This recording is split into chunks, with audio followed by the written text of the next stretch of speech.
भगवत गीता में 39 लक्षण भगवान ने बताए हैं भक्त के। भक्त में ये 39 बातें होनी चाहिए और बड़ी सरल सरल हैं।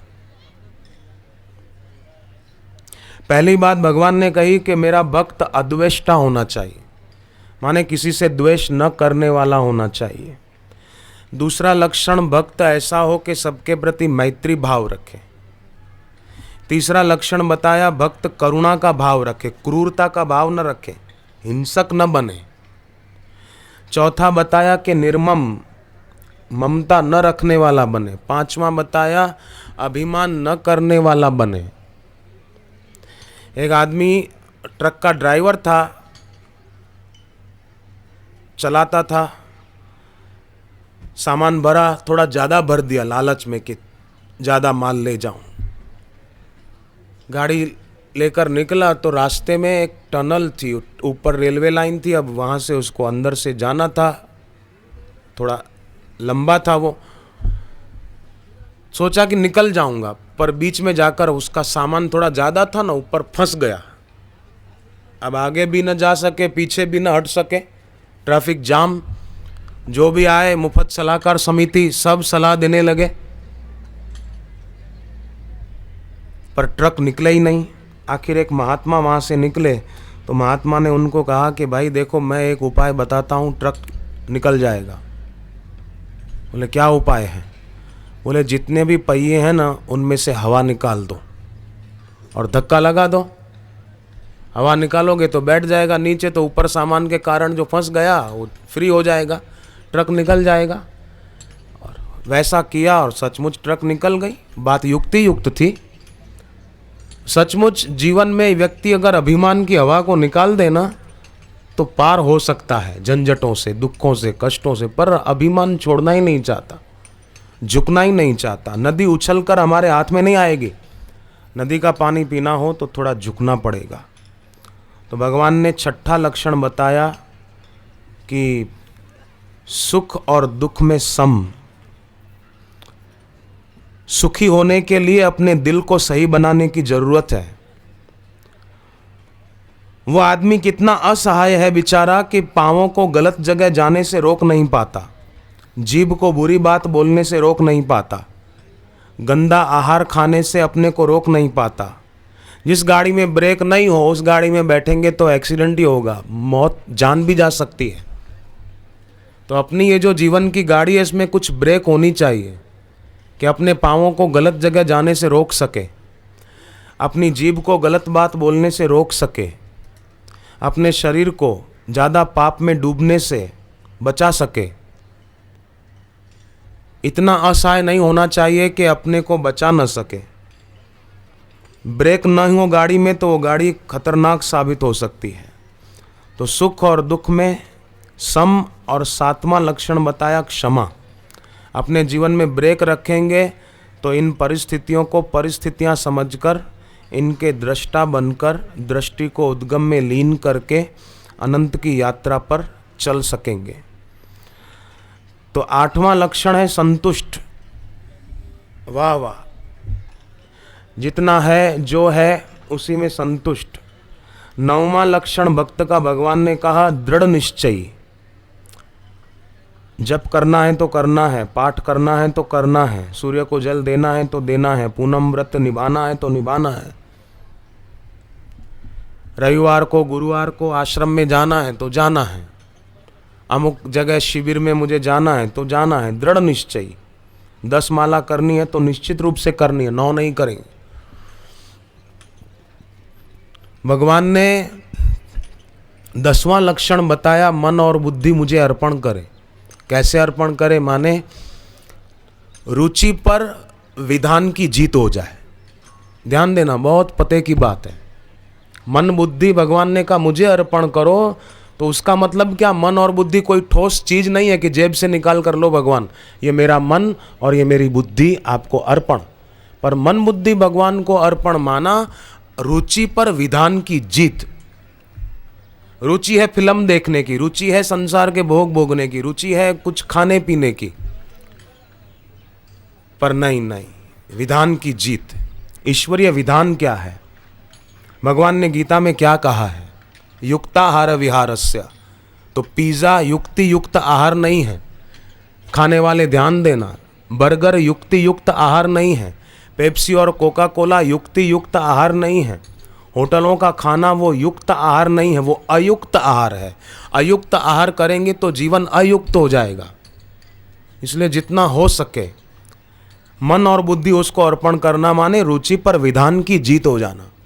रुचि है फिल्म देखने की, पर बोले नहीं, उससे संस्कार बिगड़ेंगे, चरित्र बिगड़ेगा, हट, नहीं देखना है मुझे, क्या मर थोड़ी जाएंगे। तोते को पकड़ने वाले लोग क्या करते हैं बताएं? एक नायलॉन की रस्सी लेते हैं, पोले बांस के अंदर वो रस्सी डालते हैं, दूसरे तरफ से रस्सी आ जाए हाथ में निकाल लेते हैं। बांस हो गया उस रस्सी पर घूमने वाला, और रस्सी वो 2 बल्लियां गाड़ के बांध देते हैं और नीचे मिर्ची आदि रख देते हैं, तोते को जो प्रिय लगे ऐसा खुराक। तोता उड़ता उड़ता आता है, मिर्ची खाने का उसको शौक है, आके उस बांस पे बैठता है, मिर्ची खाने के लिए झुकता है, तो वो पोला बांस घूम जाता है। आप कल्पना करो कैसे हो, नायलॉन की रस्सी अंदर डाली हुई है, वो बांस घूम जाता है। तो तोता ऐसा समझता है कि मेरे को किसी ने पकड़ लिया। अब किसी ने नहीं पकड़ा है, तूने बांस को पकड़ रखा है, छोड़ तो तू छूटा ही है। पर वो समझता है मुझे किसी ने पकड़ लिया, चिल्लाता है, शोर मचाता है, पर पकड़ नहीं छोड़ता, बस बाकी सब कर लेता है, सिंगल भी कर लेता है, डबल भी कर देता है। जो करना चाहिए वो नहीं करता, खाली छोड़ दे तो उड़ सकता है ऊंचा, पर नहीं छोड़ता और कस के पकड़ लेता है। जब आता है बहेलिया शिकारी तो तोते की गर्दन पकड़ लेता है और पिंजरे में डाल देता है। पकड़ छूटती जरूर है, पर जब शिकारी आके गर्दन पकड़ता है तब पकड़ छूटती है उसकी। तो मरते मरते तो सब छोड़ते हैं, छूट ही जाता है। बुद्धिमान वो है जो जीते जी छोड़ने की हिम्मत करके दिखा दे। बुद्धिमान जवान वीर वो है जो जीते जी ये फिल्म गाने ये झंझट को छोड़ के दिखा दे। तो 11वां लक्षण भगवान ने बताया कि भक्त कभी उद्विग्न नहीं होता, अशांत नहीं होता। 12वां लक्षण बताया भगवान ने कि मेरा भक्त लोगों से उद्विग्न नहीं होता। कोई कुछ भी करे, कुछ भी कहे, वो उद्विग्न नहीं होता और लोग उससे उद्विग्न नहीं होते। 13वां लक्षण बताते हैं हर्ष, अमहर्ष और भय से भक्त मुक्त रहता है। हर्ष माने कभी सफलता मिल गई, सुविधा मिल गई, व्यापार चल पड़ा, पैसा कमा लिया तो भक्त फूलता नहीं, ठीक है। समुद्र में नदियां आकर समा जाती तो समुद्र रहता है अपने आप में। अमर्ष, किसी की उन्नति देखकर मन में ईर्ष्या नहीं होती, जेलसी नहीं होती। और भय नहीं होता क्योंकि पता है कि मैं भयहारी की शरण में हूं। 14वां कि भक्त शुद्ध रहता है, बाहर से भी भीतर से भी। जैसे लघु शंका के लिए गए बाथरूम के लिए तो हाथ पैर धो लिए, 3 बार कुल्ला कर लिया, ये बाह्य शुद्धि है, जरूरी है। सिर खुजलाया, पसीना पहुंचा, फिर उसी हाथ से माला करने बैठ गए, अशुद्धि है। माला की शुद्धि रखें, जहां तहां अपनी जप करने की माला न रखें। आसन को भी शुद्ध रखें। सुबह जप करने बैठे और मन न लग रहा हो तो हाथ में पानी लेकर ओम रम ओम रम ओम रम ओम रम बोलकर चारों तरफ पानी छांट दें। रम अग्नि तत्व का बीज मंत्र है। ऐसी धारणा करें कि मेरे चारों तरफ अग्नि की एक दीवार है, अब फालतू विचार मेरे मन में नहीं आएंगे, हम जप ध्यान में बैठ रहे हैं। मन बुद्धि और उसके अनुग्राहक देवताओं को प्रार्थना करके ध्यान में बैठे।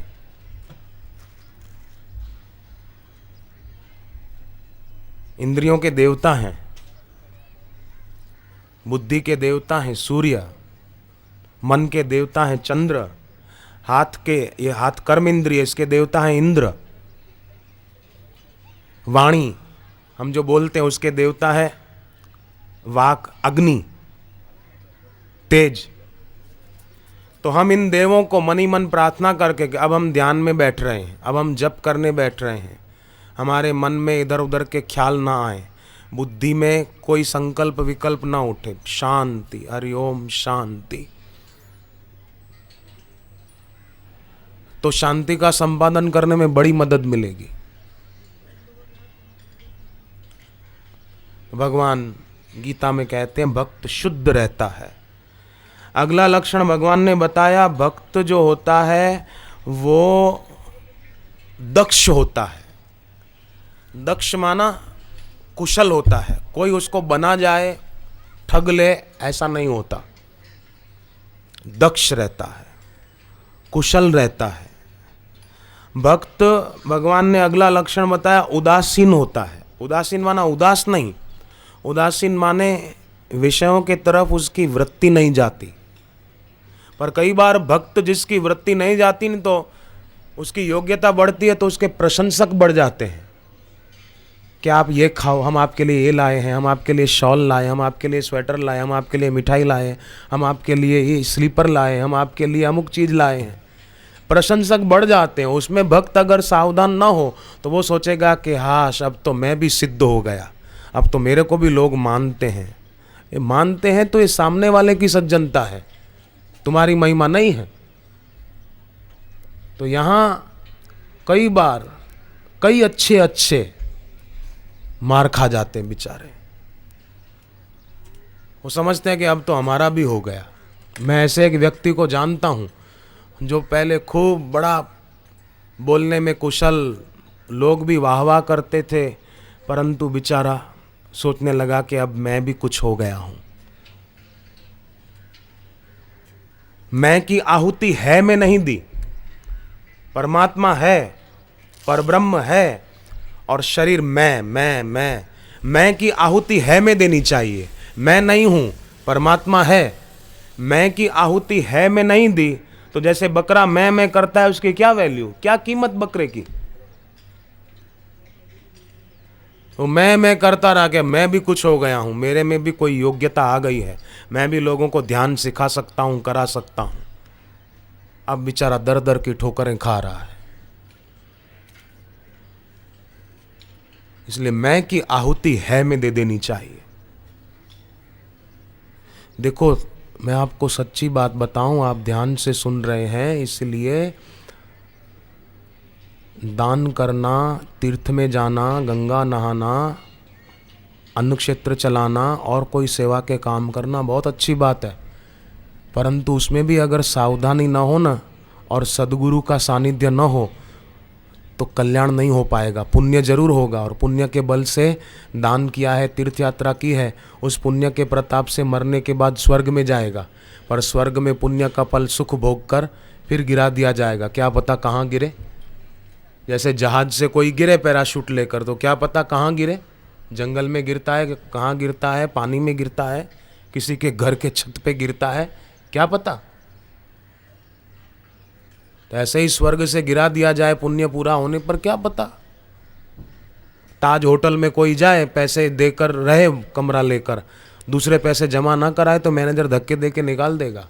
ऐसे ही स्वर्ग में पुण्य के बल से जाया जाता है, पर वहाँ दूसरा पुण्य कमा नहीं सकते हैं, इसलिए पुण्य का फल पूरा होते ही स्वर्ग से धक्का मार देते हैं, जाओ मरो, अब कहाँ जाओगे। इसलिए बुद्धिमान भक्त स्वर्ग की भी इच्छा नहीं करते, नहीं चाहिए स्वर्ग। भक्त स्वर्ग की लालच से भक्ति नहीं करते, भक्त नरक के डर से भक्ति नहीं करते। भक्त तो भगवान और भगवत प्राप्त गुरु का प्यार और उनकी करुणा देखकर भक्ति करते हैं, स्वर्ग की लालच से नहीं, नरक के डर से नहीं। वही बुद्धिमान भक्त है। तो दान करे, तीर्थ करे, सेवा करे, परोपकार करे, पर फिर भी मैं की आहुति है में नहीं दी तो कुछ भी नहीं किया, कुछ नहीं किया। क्या किया। रक्तबीज नाम का राक्षस था, देवी के उपासक जानते हैं। उस राक्षस को वरदान था, कोई भी उसको मारता ना तो उसके शरीर से खून निकलता, तो जितनी खून की बूंदें जमीन पर गिरती उतने रक्तबीज और पैदा हो जाते थे और ज्यादा उपद्रव कर रहे थे। पर जब देवी प्रकट हुई कालिका माता, तो देवी ने रक्तबीज राक्षस पर वार किया तो उसका रक्त जमीन पर नहीं गिरने दिया, वार करती और रक्त पात्र में भर लेती। फिर वार करती और वहां पात्र धर देती तो खून उसमें आ जाता। ऐसा करके रक्त बीज को मार दिया। तो तुलसीदास जी ने रक्त बीज राक्षस की बात को याद करते हुए ये बात लिखी विनय पत्रिका में कि हरति एक अघ असुर जालिका तुलसीदास प्रभु कृपा कालिका। जैसे उस कालिका माता ने प्रकट होकर रक्त बीज राक्षस को मार दिया था, ऐसे ही भगवान की गुरु की कृपा रूपी कालिका का अवतरण हो जाए तो मेरे जीवन में जो मैं रूपी रक्त बीज है, मैंने दान किया, मैंने तीर्थ किया, मैंने ये किया, मैंने ये किया, मैंने फलानी जगह सेवा की, मैंने ये सेवा की, मैं की आहुति है में हो जाएगी, मैं मिट जाएगा और है रह जाएगा।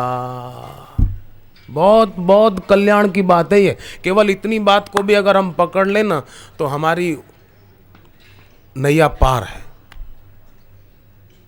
मैं मिटे है रहे तो रुचि पर विधान की जीत स्वाभाविक हो जाएगी, जरूरी है। ये नहीं किया तो कुछ नहीं किया। और ये साधना दीक्षा के द्वारा संभव है, बिल्कुल पक्की बात कह रहा हूं। कोई आदमी शिक्षा कितनी भी पाले, शिक्षा सामर्थ्य है और दीक्षा प्रकाश है। सामर्थ्य कितना भी हो व्यक्ति के पास, पर अगर प्रकाश नहीं होगा जीवन में तो सामर्थ्य का दुरुपयोग करेगा। सामर्थ्य का सदुपयोग तभी संभव है जब जीवन में प्रकाश हो। कोई आदमी शक्तिशाली हो पर रात के अंधेरे में जाए, उसके पास प्रकाश ना हो तो ठोकर खाएगा, गिरेगा खड्डे में, चोट लगेगी। ऐसे ही शिक्षा से उसने कोई योग्यताएं पाली, सामर्थ्य आ गया, पर प्रकाश नहीं होगा तो फिर व्यक्ति परिणाम में दुखी भी हो सकता है। इसलिए शिक्षित होने के साथ साथ दीक्षित होना जरूरी है। शिक्षा पाली तो आखिर क्या, दोपहर के सत्संग में हमने सुना बापू जी से, मोघ ज्ञाना विचेतसः। भगवान कहते हैं उनका ज्ञान व्यर्थ है, उनकी डिग्रियां पाई हुई बेकार है। मोघ ज्ञान, डिग्री कितनी भी पाले कोई, शब्द कितने भी समझ ले कोई, परंतु बुद्धि सात्विक नहीं हुई तो कुछ नहीं हुआ। एक आदमी दिल्ली से बैठा, जवान लड़का, पढ़ा लिखा, गाजियाबाद जाने के लिए। बस में चढ़ते ही उसने कंडक्टर को कहा कि शाहदरा आए तो बताना। तो कंडक्टर को लगा कि शायद इसको शाहदरा उतरना है। दिल्ली से गाजियाबाद जाऊं तो शाहदरा बीच में आता है। बार बार वो कंडक्टर को बोले कि भाई साहब शाहदरा आए तो बताना। हाँ बस ठीक है। फिर थोड़ी बस 1-8 किलोमीटर चली, शाहदरा आए तो बताना। फिर 1-8 किलोमीटर बस चली ना चली, ओ भाई शाहदरा आए तो बताना। कंडक्टर परेशान हो गया। शाहदरा जब आया तो वो भूल ही गया कंडक्टर कि उसको बताना भी है, बस तो आगे गई। उसने फिर चिल्लाया शाहदरा आए तो बताना। कंडक्टर ने कहा शाहदरा तो गया पीछे। तब वो बरस पड़ा, अब बस मोड़ो, जितना आगे आ गए मेरे को उधर उतारो। पैसेंजरों ने भी बोला कि बात ठीक है, ये आदमी पहले से बोल रहा था शाहदरा आए तो बताना, आपने बताया नहीं, गलती आपकी है, गाड़ी मोड़ो। गाड़ी मोड़नी पड़ी उनको। शाहदरा आया तो कंडक्टर ने उसको कहा शाहदरा आया उतरो। तो वो कंडक्टर के पास वाली सीट खाली थी, वहाँ आया, बैठा, अपना बगल थैला चैन खोली, टैबलेट निकाली, पानी से निगल गया, फिर अपनी सीट पे जाके बैठा और कंडक्टर को बोला अब चलो। बोले तुमको उतरना नहीं है, ये शाहदरा है। बोले नहीं उतरना थोड़ी है, ये तो मैं दिल्ली से जब चला था ना डॉक्टर से दवाई लेकर, तो डॉक्टर ने कहा था कि शाहदरा आने पर दवा ले लेना। तो मैं इंतजार कर रहा था शाहदरा आए तो दवा लूं, मेरे को उतरना थोड़ी है। खुद भी परेशान हुआ, पैसेंजरों को भी हैरान किया ना समझी है। पढ़ा लिखा तो था बाहर से, समझ विकसित नहीं थी, बुद्धि सूक्ष्म नहीं थी। ऐसा एक आदमी किसी पंडित की कथा सुनने गया तो पंडित ने कथा में कहा कि अगर कोई सुबह सुबह गरुड़ का दर्शन करे तो मरने के बाद वो स्वर्ग में जाता है। तो वो एक आदमी, वही ऐसा ही कोई होगा, अगले दिन सुबह कथा में आ रहा था तो देखा एक गरुड़ पड़ा है पर मरा हुआ है। तो उसने सोचा, पंडित ने कहा था गरुड़ को देखने से आदमी स्वर्ग में जाता है, पर जिंदा कि मरा हुआ ये तो पंडित ने बताया नहीं। ये तो मरा हुआ है। चादर में ढककर उसको ले गया। पंडित ने कथा पूरी की तो खड़े होकर पूछा कि पंडित, आपने कहा था कि गरुड़ को कोई सुबह सुबह देखे तो मरने के बाद स्वर्ग मिलता है, पर आपने ये नहीं बताया कि जिंदा गरुड़ के मरा हुआ गरुड़। पंडित ने कहा, जिंदा गरुड़ देखो तो स्वर्ग और सुबह सुबह मरा हुआ देखो तो नरक। वो घबराया, सर्दी थी पर पसीना निकल आया, और जो चादर से ढककर लाया था मरे हुए गरुड़ को, चादर खींच ली। बोले, मैं अकेला क्यों देखूं, सब देखो। पंडित तुम भी देखो, मैं अकेला क्यों जाऊं नरक में, तुम भी चलो। ना समझ आदमी, रुचि पर विधान की जीत नहीं है, विधान पर रुचि हावी हो रही है। ऐसा आदमी खुद तो परेशान होता है, दूसरों को भी परेशान करने के लिए तैयारी पूरी रखता है। कहा गया कुछ, समझे कुछ, कहे कुछ, करे कुछ। तो भगवान कहते हैं, मेरा भक्त वो होता है जो उदासीन होता है। उदासीन माना विषय भोगों की तरफ से उदासीन, बाकी भीतर से प्रसन्न होता है। भगवान ने अगला लक्षण बताया, भक्त व्यथा रहित होता है। उसके मन में कोई व्यथा नहीं होती, भविष्य विषयक कोई चिंता नहीं होती। ये भक्त का लक्षण है। भगवान ने कहा कि मेरा भक्त सर्वारंभ परित्यागी, माने प्रवृत्ति ज़्यादा बढ़ाता नहीं है। ये भी करूं, ये भी करूं, ये भी करूं, ठीक है, जो कर रहे हैं उसमें से दाल रोटी निकल रही है, खा रहे हैं, ठीक है, ज़्यादा हाय हाय करने की ज़रूरत क्या है। ज़्यादा इकट्ठा करेंगे लेके तो जाना नहीं है, इतना समय न दें। और बोले क्या करें, हम जितना कमाते हैं ना उसमें से पूरा नहीं होता है। तो जितना आप कमाते हैं उसमें से अगर पूरा नहीं होता है तो एक काम करें ना, अपना व्यक्तिगत खर्च थोड़ा कम कर दें। वो अकबर और बीरबल की बात तो आपको पता ही होगी कि अकबर ने एक बार कहा कि बीरबल, मेरे पास एक चादर ऐसी है कि मैं ओढ़ता हूँ तो सिर खुला रह जाता है, अगर सिर ओढ़ता हूँ तो पैर खुले रह जाते हैं। तो तुम कुछ उपाय करो ना कि मैं चादर ओढ़ूँ और पूरा शरीर ढक जाए। बीरबल ने कहा, ठीक है, आप लेट जाओ, चादर ओढ़ लो। चादर ओढ़ी, ठंड थी, सिर तक ओढ़ ली, पैर खुले रह गए। बीरबल को कहा, देखा बीरबल, पैर खुले रह गए। बीरबल ने उठाया डंडा और अकबर के पैर पर दे मारा, तो पैर तुरंत अकबर ने अंदर खींच लिए। बोले, हो गया ना, चादर पूरी ढक गई ना। बस ऐसा, जितनी चादर हो उतने पैर पसारो, व्यक्तिगत खर्च कम करो, ये मेरी प्रार्थना है। युवान बेटे बेटियां हैं, विद्यार्थी हैं, तो अपना व्यक्तिगत खर्च कम करो, फैशन में मरो मत। किसी ने किया तो हम भी ऐसा करें, हम भी ऐसा ड्रेस लाएं, हम भी ये पहने, कोई जरूरत नहीं है। बड़प्पन का मूल्य इससे आंका जाना चाहिए कि कौन कितना सादगी से जीवन जीता है, किसका व्यक्तिगत खर्च कम है, वो बड़ा आदमी माना जाना चाहिए। पर यहाँ तो उल्टा है, जो ज़्यादा फैशन करे, ज़्यादा नए नए ड्रेसेस पहने, बोले ये बड़ा आदमी है, ये कोई बड़े सेठ की बेटी है। बड़े तो वो हैं जिनका मन भगवान में लगता है, जिनका मन गुरु चरणों में लगता है, वो बड़े हैं, बाकी सब छोटे हैं, बाकी सब नादान हैं। अभी नहीं पता चलेगा तो अपने आप यमदूत पता चला देगा। तो ये बड़ी बात है। तो जीवन में दीक्षा का प्रकाश होगा ना तो ये सब हो पाएगा। फिर भगवान ने कहा, भक्त वो होता है जो शत्रु और मित्र में सम रहता है। कोई शत्रु है तो ठीक, कोई बात नहीं, उसका स्वभाव ऐसा है, हरिओम तत्सत और सब गप सप। मित्र हैं तो भी ठीक, न मित्र में आसक्त हो, न शत्रु से नफरत करें, सम रहें। मान अपमान में सम। बहू है,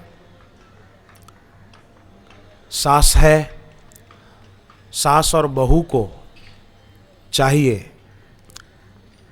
कि ऐसा हो कि घर में सास और बहू घर की देवियां चाहे न तो घर में बरकत बढ़ सकती है। उसके लिए क्या करें कि घर में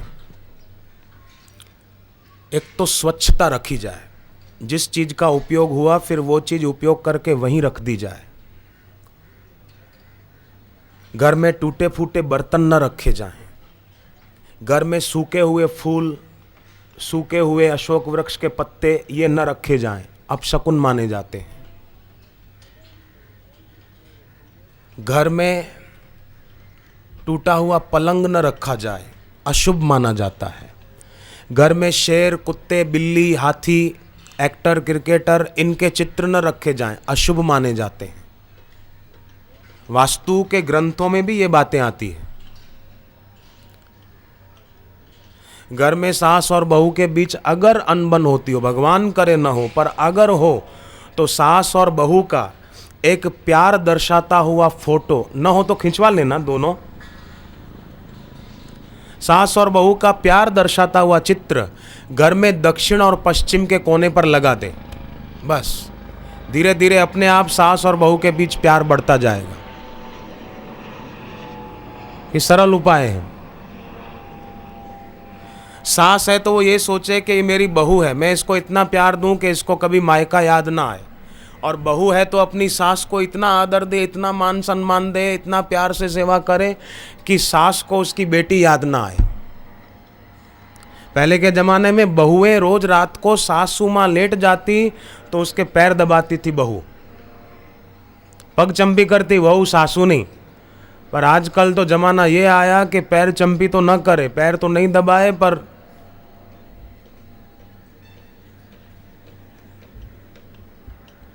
एक महिला अपने पति के लिए टी शर्ट खरीदने गई तो जो दुकानदार था, सेल्समैन, उसने कहा कि बहन जी आपके पति के गले का माप हो तो बताइए ताकि मैं वैसी टी शर्ट दूं, आपको दोबारा ना आना पड़े। वैसे साइज में फ़र्क होगा तो मैं बदल के दे दूंगा, परंतु फिर आपको धक्का खाना पड़े, फिर आने जाने का किराया खर्च, तो गले का माप हो तो बताओ मैं वैसी टी शर्ट निकाल दूं। वो महिला बोली माप तो मैं लाई नहीं हूँ। तो बोले फिर? बोले एक आइडिया है। वो माई बोली कि ये इतना, ये माप है। बोले कैसे? बोले मैं कभी कभी गला पकड़ती हूँ उनका, माप है।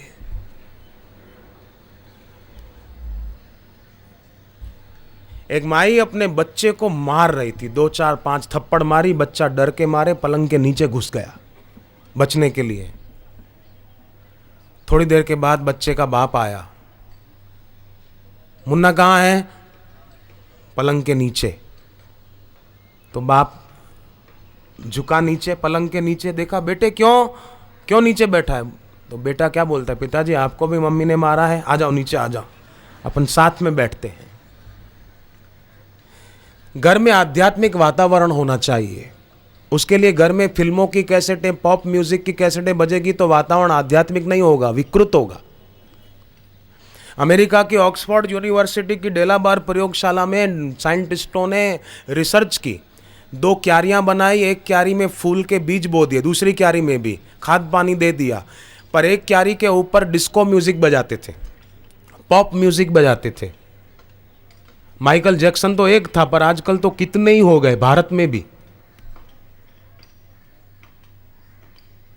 दूसरी क्यारी के ऊपर शास्त्रीय संगीत बजाते थे। समय बीता, वैज्ञानिकों ने पाया, रिसर्चकर्ताओं ने, कि जिस क्यारी के ऊपर पॉप म्यूजिक बजाते थे उसमें से अंकुर फूटे ही नहीं, फूल उगे ही नहीं, पर जिसके ऊपर शास्त्रीय संगीत बजाया उसमें से अंकुर फूटे बढ़िया और फूल भी उगे बड़े बड़े और ज़्यादा संख्या में। तो वैज्ञानिकों ने कहा कि संगीत का असर फूलों के बीज पर भी पड़ता है, तो इंसान के मन पर कितना पड़ता होगा।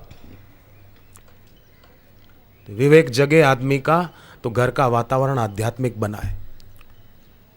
जोधपुर में एक बहन को एक प्रेत तंग करता था, रात को सोने नहीं देता था, गला दबाता था उसका, मानो खून पीने आता था। वो माई बेचारी डर के मारे सो नहीं पाती थी, दिन को घर का काम कैसे करे, बीमार रहने लगी, शरीर सूखता गया। एक दिन कुल देवी के दर्शन करने गई, बाहर आई तो एक दुकान पर कीर्तन की कैसेट बज रही थी। मधुर मधुर नाम हरि हरि ओम, जो बापूजी के कीर्तन की है। वो सुनकर उसने दुकानदार को कहा, भाई साहब ये कैसेट मुझे दोगे? ये सुनने से मुझे बड़ी शांति मिल रही है, मुझे लग रहा है कि मेरा दुख इससे दूर हो जाएगा, मैं प्रेत से मुक्त हो जाऊंगी, मुझे बड़ी शांति मिल रही, मुझे दो ना। दुकानदार ने कहा, बहन जी मैं अपने सुनने के लिए लाया हूँ, बेचने के लिए नहीं लाया हूँ, आप कहीं और से ले लीजिए जहाँ मिलती हो। तो बोले, मुझे रोना आ गया कि अंधेरे में उजाले की एक किरण मिली थी, इसने मना कर दिया। तो दुकानदार को दया आ गई मुझे रोता हुआ देखकर, उसने कैसेट दे दी, मैंने उसको पैसे दे दिए कैसेट के। कैसेट लेकर घर आई तो उस कैसेट के कार्ड पर जो गुरुदेव का चित्र था, बोले तब तो हमने दीक्षा भी नहीं ली थी, पहली बार वो कैसेट मिली, मुझे अच्छा लगा था। वो चित्र बापूजी का घर पे क्या आया, हमको ऐसा लगा कि गुरुदेव स्वयं हमारे घर आ गए। और वो कैसेट घर पे चलाई तो घर का वातावरण कुछ और ही हो गया, विलक्षण। और उस रात मुझे चैन की नींद आई। उसके बाद वो भूत कहाँ गया मुझे पता नहीं है, पर अब घर में बहुत सुख शांति बढ़ गई, बेटी की भी शादी अच्छी जगह हो गई, दामाद ने भी दीक्षा ले ली, वो भी साधक बन गया, वो भी भक्त है, और बड़ा आनंद है। तो कितनी अच्छी बात है घर का वातावरण अगर आध्यात्मिक बनाया जाए तो। और ये संभव है, ऐसा नहीं है कि हम कर नहीं सकते, सब संभव है, असंभव कुछ भी नहीं है। और ऐसे गुरु मिले हैं, सदगुरु कृपा के मानो कल्प वृक्ष हैं। ऐसा होने पर भी अपने कल्याण की चिंता करना प्रमाद के सिवाय और कुछ अर्थ नहीं रखता।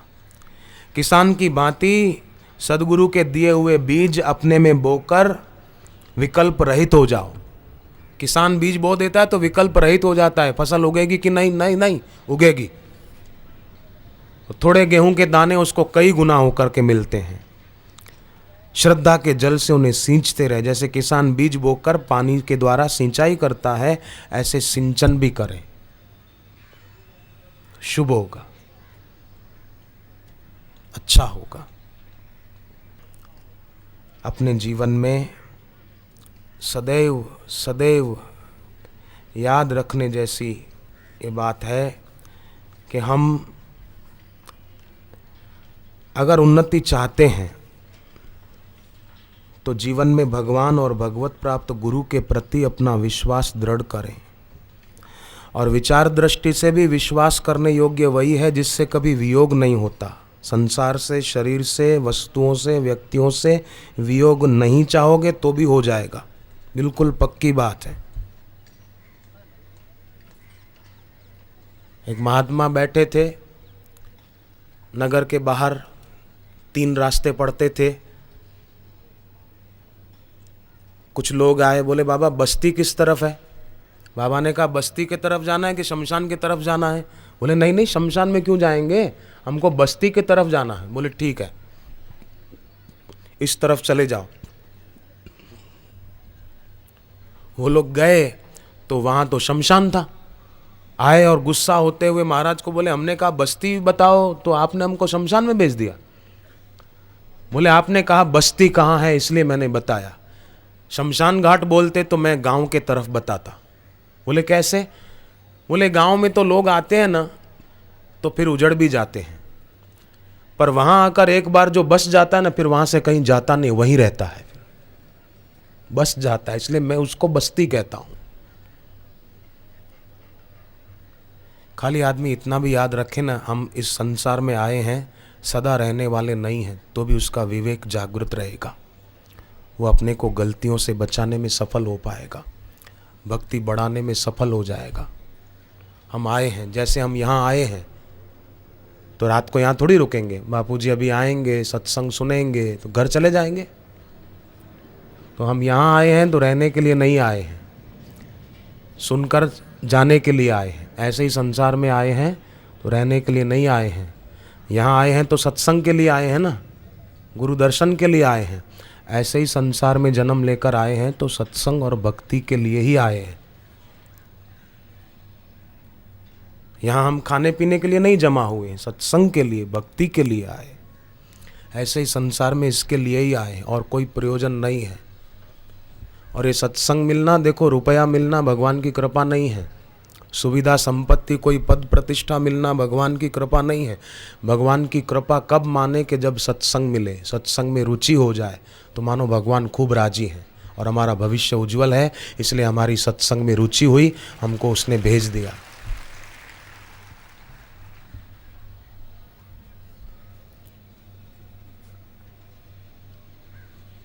जीवन गीत भी हो सकता है और जीवन रुदन भी हो सकता है। कोरे कागज पर हम जो लिखेंगे वो लिखा जाएगा। मर्जी इंसान की है, अपने जीवन को गीत बनाए या अपने जीवन को रुदन बनाए,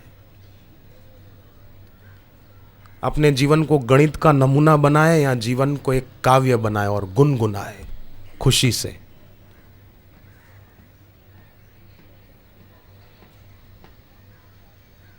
मेरी प्रीत लगा दो गुरुवर, मेरी भक्ति जगा दो गुरुवर। दुख में रोऊं नहीं, सुख में सोऊं नहीं, ऐसी समता दे दो गुरुवर। मेरी प्रीत लगा दो गुरुवर, मेरी भक्ति जगा दो गुरुवर। मेरी प्रीत लगा दो गुरुवर, मेरी भक्ति जगा दो गुरुवर। मेरी प्रीत लगा दो गुरुवर, मेरी भक्ति जगा दो गुरुवर। मेरी प्रीत लगा दो गुरुवर, मेरी भक्ति जगा दो गुरुवर। मेरी प्रीत लगा दो गुरुवर, मेरी भक्ति जगा दो गुरुवर। आपके चरणों में, आपके वचनों में, आपके चरणों में, आपके वचनों में। मेरी प्रीत लगा दो गुरुवर, मेरी भक्ति जगा दो गुरुवर। मेरी प्रीत लगा दो गुरुवर, मेरी भक्ति जगा दो गुरुवर।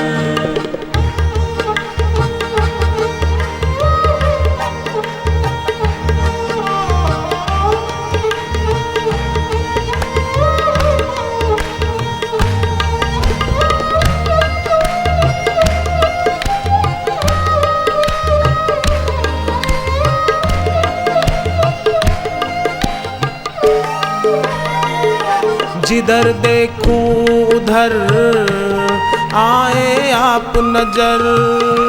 जिधर देखूं उधर आए आप नजर। ऐसी दृष्टि दे दो गुरुवर, ऐसी दृष्टि दे दो गुरुवर। ऐसी दृष्टि दे दो गुरुवर, ऐसी दृष्टि दे दो गुरुवर।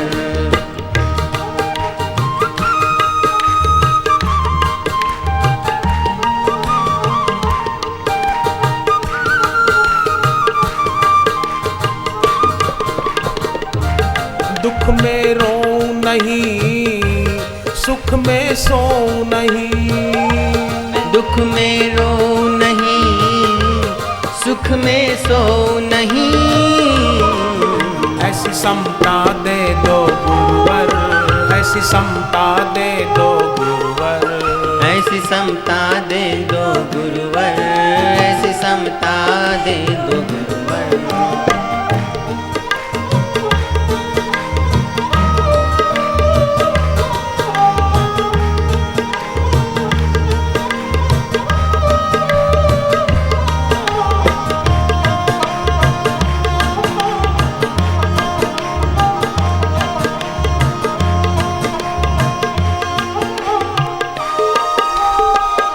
युगों से भटका हूँ, कहाँ कहाँ अटका हूँ। युगों से भटका हूँ, कहाँ कहाँ अटका हूँ। अब मुक्त करा दो गुरुवर, अब मुक्त करा दो गुरुवर। अब मुक्त करा दो गुरुवर, अब मुक्त करा दो गुरुवर।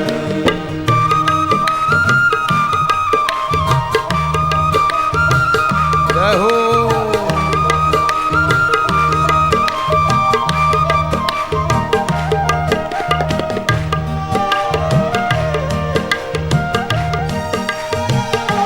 मेरी जीवन नैया भंवर में है डोले। जीवन नैया भंवर में है डोले। मेरी जीवन नैया भंवर में है डोले। मेरी जीवन नैया भंवर में है डोले। अब पार लगा दो गुरुवर, अब पार लगा दो गुरुवर। अब पार लगा दो गुरुवर, अब पार लगा दो गुरुवर।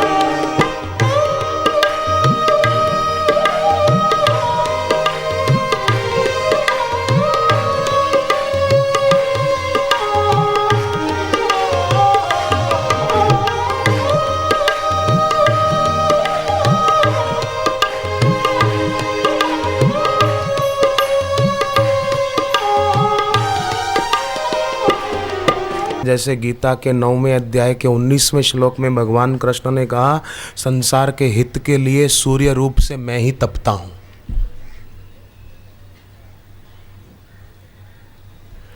तो ये कोई साधारण व्यक्ति काम नहीं कर सकता। गुरु नानक देव जी ने कहा, गुरुवाणी का वचन है, जाके मन गुरु की परतीत तिस जन आवे हर प्रभु चीत। जिसके मन में अपने गुरु के प्रति विश्वास है, प्रेम है, उसी को प्रभु का साक्षात्कार हो जाता है। तिस जन आवे हर प्रभु चित। सदगुरु सिख को नाम धन देवे। गुरु शिष्य को नाम धन देते हैं। सदगुरु सिख को नाम धन देवे, गुरु का सिख बड़ भागी होवे। वो नाम धन को पाकर बड़ भागी हो जाता है। विश्व विश्वे गुरु का मन माने, सो सेवक परमेश्वर की गत जाने। गुरु नानक देव जी का ये वचन कितना प्यारा है। विश्व विश्वे गुरु का मन माने, सो सेवक परमेश्वर की गत जाने। माने जो पूर्ण विश्वास से अपने सदगुरु को मानता है, वही परमेश्वर का अनुभव करने में सफल हो जाता है।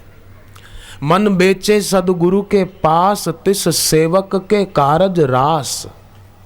अपना मन बेच दे, माने अपनी मनमानी, अपना आग्रह न रखे, तो तिस सेवक के कारज रास। पर आजकल लोग क्या करते हैं, एक बार एक धनवान के महल में आग लग गई।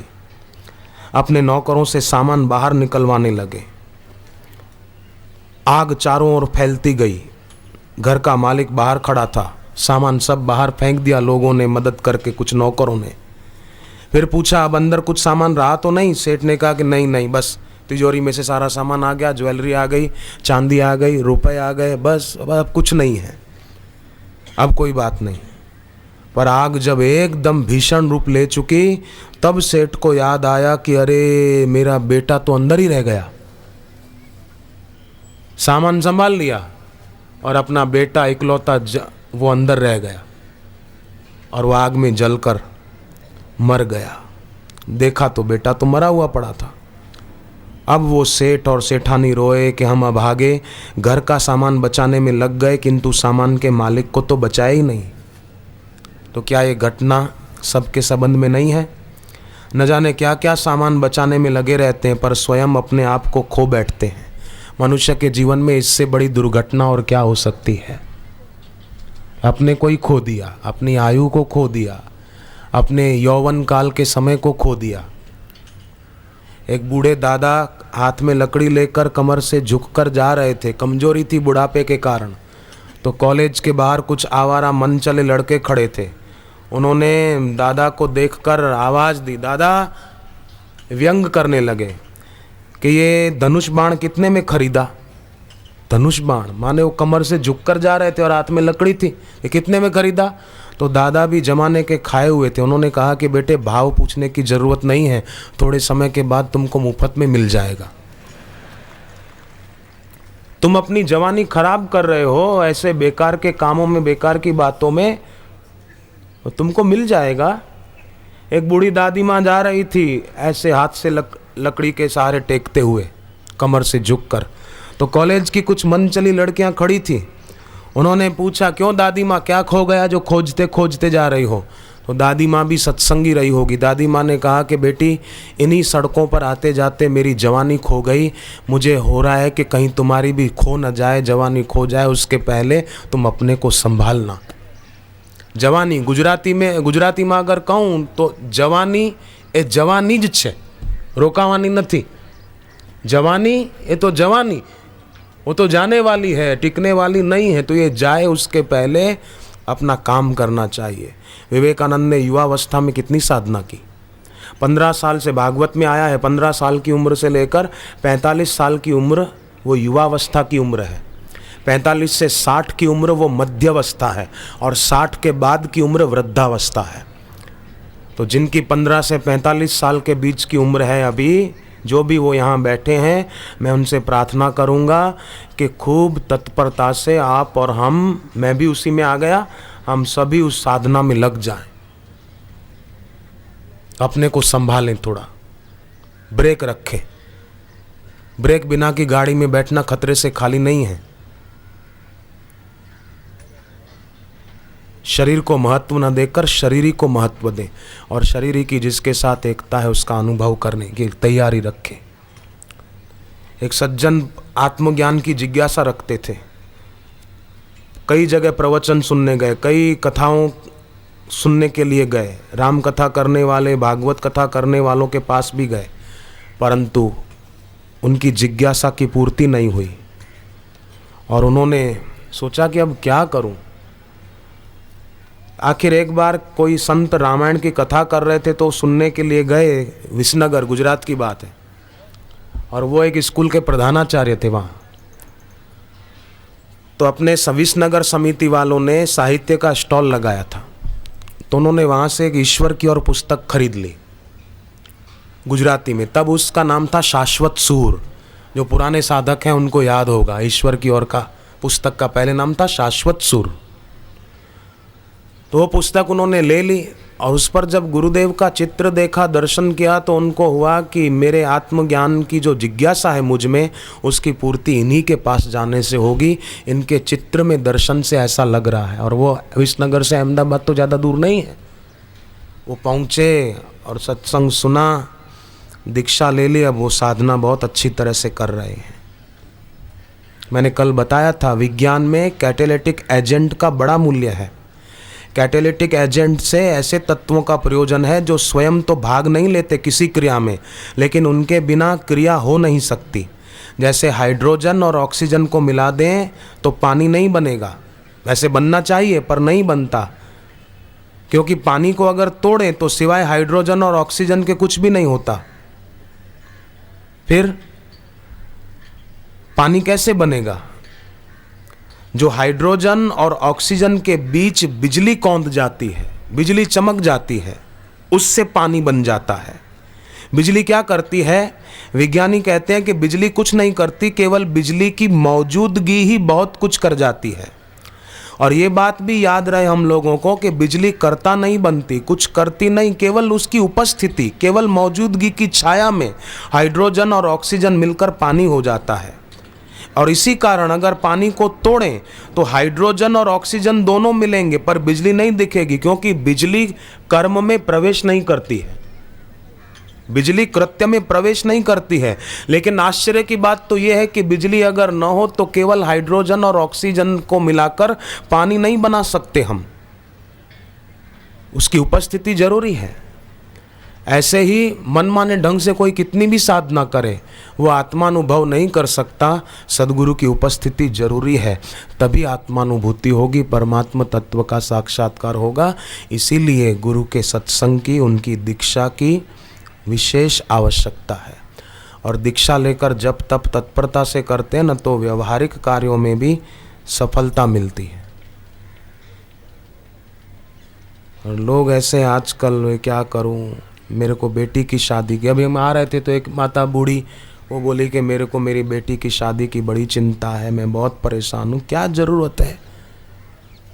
बेटी की शादी की चिंता है तो सत्संग में सुना है हमने कि उत्तर दिशा की ओर मुंह करके जय जय गिरिवर राज किशोरी, जय महेश मुख चंद्र चकोरी बोले। एक बहन मुझसे मिली सूरत के आश्रम में, उसके पहले थराद में सत्संग था। गुजरात में थराद है, पालनपुर, डीसा, थराद, वहाँ सत्संग था। तो वो आई थी, बोले मेरी शादी हुई पर पति ने मुझे छोड़ दिया, मैं मायके में हूँ और बहुत दुखी हूँ, मेरे पति मुझे ले जाने को राजी नहीं है, क्या करें आप बताओ। तो मैंने उसको बताया कि एक तो ओम ह्रीम नाभि पर ध्यान करते हुए जप करो और मन में संकल्प करो कि मेरे पति का स्वभाव सुधरे। और पति का फोटो सामने रखकर एक टक देख के मन में बोलो, पतिदेव आपका और मेरा साथ रहने में भला है, आप क्यों अलग रहते हो, आप क्यों अलग रहते हो, हमारा साथ रहने में भला है, आपका साथ रहना। ओम ह्रीम। किसी का बिगड़ा हुआ स्वभाव सुधारना हो ना तो नाभि पर ध्यान केंद्रित करके संकल्प के साथ ओम ह्रीम ओम ह्रीम ओम ह्रीम ओम ह्रीम ओम ह्रीम जप करें। और फिर मैंने उसको ये भी बताया जो बापूजी से मैंने सुना हुआ था, वो पार्वती माता के मंदिर में जाकर कुमकुम चढ़ाकर माँ के चरणों में और फिर खुद को तिलक करे और ये बोले, जय जय गिरिवर राज किशोरी, जय महेश मुख चंद्र चकोरी, जय जय गिरिवर राज किशोरी, जय महेश मुख चंद्र चकोरी। उसने 1.5 महीना ये किया। आप विश्वास कीजिए, सूरत में जब जन्माष्टमी के पर्व पर कार्यक्रम था तो वही बहन मेरे पास आई और बड़ी खुश थी, मिठाई लेकर आई थी और बोले कि देखो ये मेरे पति हैं, पीछे खड़े हैं, मैंने 1.5 महीना केवल ये प्रयोग किया, अब मेरे पति मेरे साथ दीक्षा लेने के लिए आए हैं, अब हम दोनों साथ में रहते हैं, यही मुझे लेने को आए। खुद भोपाल में भी एक बहन ने ऐसा किया तो उसको भी फायदा हुआ, अब वो दोनों साथ में रहते हैं।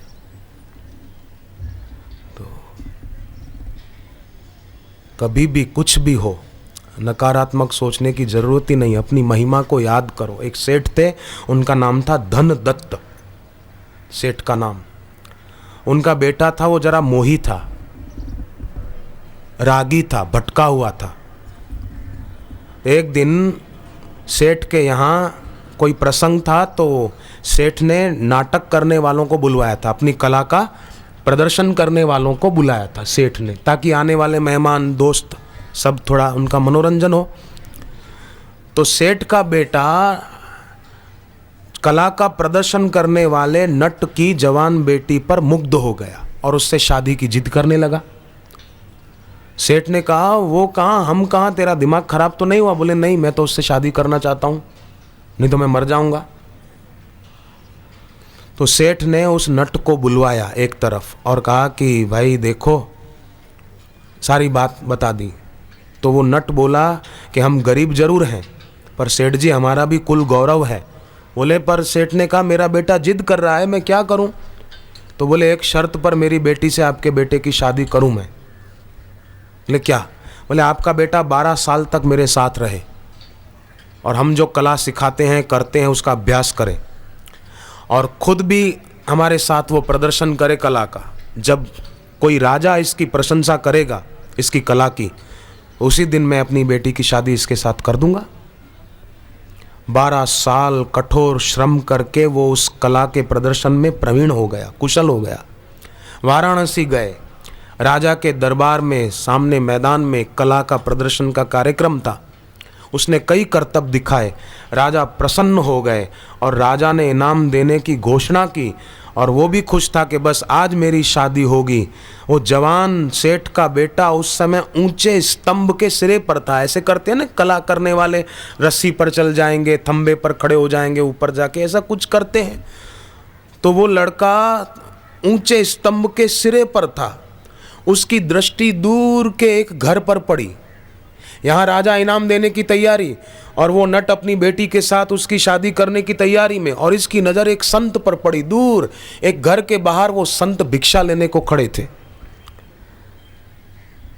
और वो गृहस्थी संत को भिक्षा में बहुत कुछ सामान दे रहा था। महाराज ये भी ले जाओ, महाराज ये मिठाई भी ले जाओ, महाराज ये थोड़ा ये भी ले जाओ, महाराज ये भी खाना, महाराज हम हमरा ले जाओ, बगड़ से नहीं तम खा जाओ। पर महाराज कह रहे थे बस बस बस करो, मुझे नहीं चाहिए, ज़्यादा सामान मैं क्या करूँगा, मेरे भजन में बाधा पड़ेगी, फिर इसको मैं कहाँ संभालूँ, रख। हम भजन करने के लिए आए, खाली पेट भरने के लिए थोड़ा चाहिए, बस इतना बहुत हो गया। तो जब उसने दूर से ऐसा दृश्य देखा तब उसको हुआ कि अरे मैं क्या था और क्या कर रहा हूँ। और वो संत कैसा संतोषी। इतने में राजा ने उसको पुकारा, ए नट कुमार, मतलब नट का बेटा, ओ नट कुमार जल्दी नीचे आ जाओ, तुम्हारे लिए इनाम तैयार है। तो इसको हुआ कि राजा मेरे को मैं खुद बड़े सेठ धन दत्त का बेटा हूं और मेरे को नट कुमार कह रहा है। कौन नट कुमार? मैं इसका बेटा हूं, मैं फलाने सेठ का बेटा हूं, हमारा कुल कहां, और ये मेरे को ऐसा कह के बुला रहा है। और एक संत को देखा, फिर ये शब्द सुने, वो उतर आया नीचे और सोचा कि मेरा इतना पतन हो गया। दौड़कर उस संत के पास पहुंचा, उनसे दीक्षा ली और नट कुमारी के मोह जाल में नहीं अपितु माया रूपी नटनी के मोह जाल से भी छूट गया और संत की दीक्षा पाकर ईश्वर प्राप्ति की यात्रा के लिए कदम आगे रख दिए। कहाँ तो मोही हो रहा था, कहाँ तो उस लड़की का रूप देखकर उससे शादी करने के चक्कर में था और 12 साल तक गुलामी की। पर एक संत के दर्शन से उसका सोया हुआ विवेक जाग गया। बड़ा काम करता है सदगुरु का दर्शन, उनकी दृष्टि, उनकी करुणा।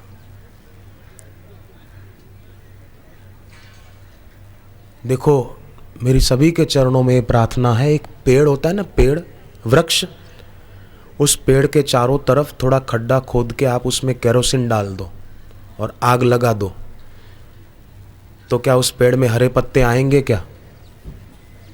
बोलो, आएंगे? आएंगे? नहीं आएंगे। क्यों नहीं आएंगे? कि उसके मूल में हमने आग लगा दी केरोसिन डाल के, तो हरे पत्ते क्यों आएंगे? ऐसे ही आसक्ति की संसार में राग की आग लगा दी है दिल में, तो शांति कैसे मिलेगी, शीतलता कैसे मिलेगी? आग लगा दी है पेड़ के मूल में और सोचता है कि हरे पत्ते आए, कैसे आएंगे? राग रखा है संसार में और कलेजे में राग की आग जल रही है, तो शांति कैसे पाएंगे? अनुराग करें गुरु के चरणों में तो जरूर जरूर जरूर हरे पत्ते आएंगे। पेड़ के मूल में जल डालें, गुरु को श्रद्धा का जल अर्पण करें, तो जरूर जरूर जरूर जीवन में शांति, खुशी, आनंद, ये सब बढ़ता जाएगा। और हमारा सौभाग्य है कि हम ऐसे बापू की शरण में हैं जिनका स्वभाव बड़ा कोमल है, सरल है। बाहर से कभी गुरुजी डांट भी दें कि बैठ जाओ, बीच में क्यों खड़े हैं, आगे मत आना, ऐसा कुछ कह भी दें, पर फिर भी उनके भीतर हमारे लिए तो करुणा ही है, करुणा ही है, केवल करुणा। जैसे सागर में पानी ही पानी है, ऐसे गुरु के दिल में केवल करुणा ही करुणा है। सागर के पानी में तो फिर भी खारापन है, पर उनके दिल में जरा भी खाराश नहीं है, उनके दिल में केवल हमारे लिए करुणा है बस। कोमल सरल स्वभाव तुम्हारा, भरता है मन में प्रेम अपारा, गुरु दर्शन से मिले है प्रसन्नता।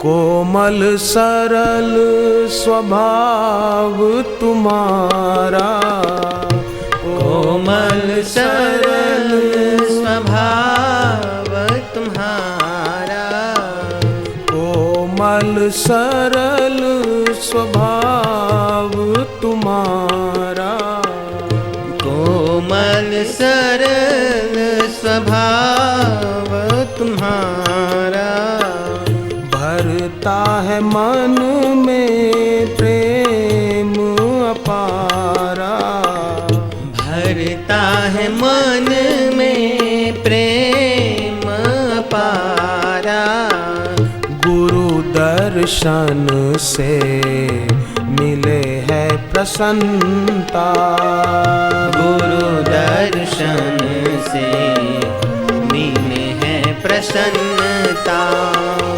दर्शन दे दो मेरे भगवंता, दर्शन दे दो हे भगवान।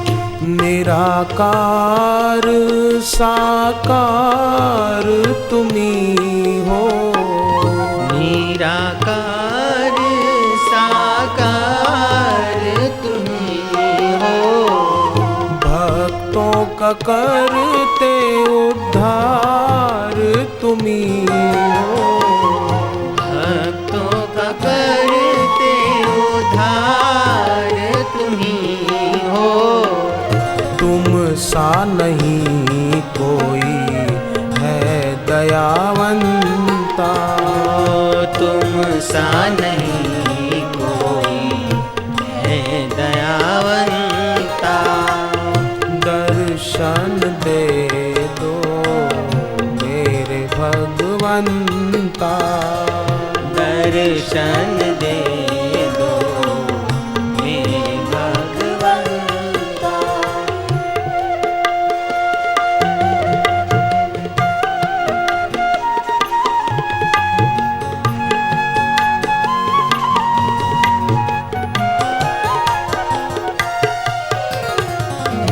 आपका पार किसी ने न पाया, आपका पार किसी ने न पाया, आपका प्यार हम सब ने पाया, आपका प्यार हम सब ने पाया, साथ न छूटे हे कृपावंता, साथ न छूटे हे कृपावंता, दर्शन दे दो मेरे भगवंता, दर्शन दे दो मेरे भगवंता।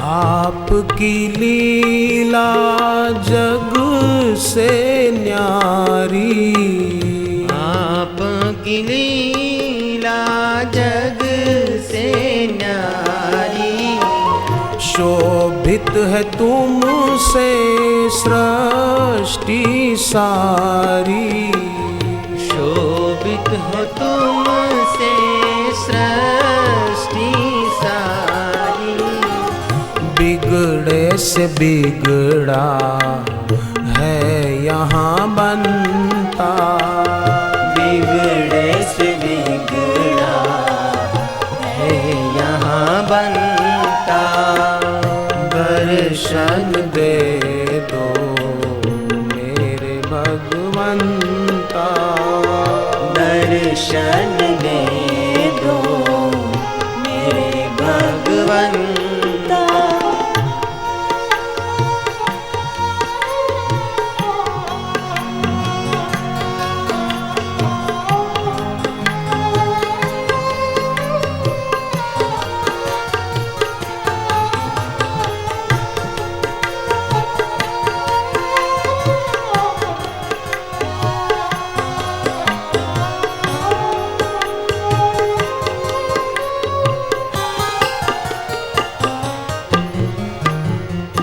मुझे मुंबई के ही एक साधक ने चिट्ठी भेजी थी एक बार कि वो ट्रेन में पैसेंजर ट्रेन में ड्राइवर हैं, गाड़ी चलाते हैं।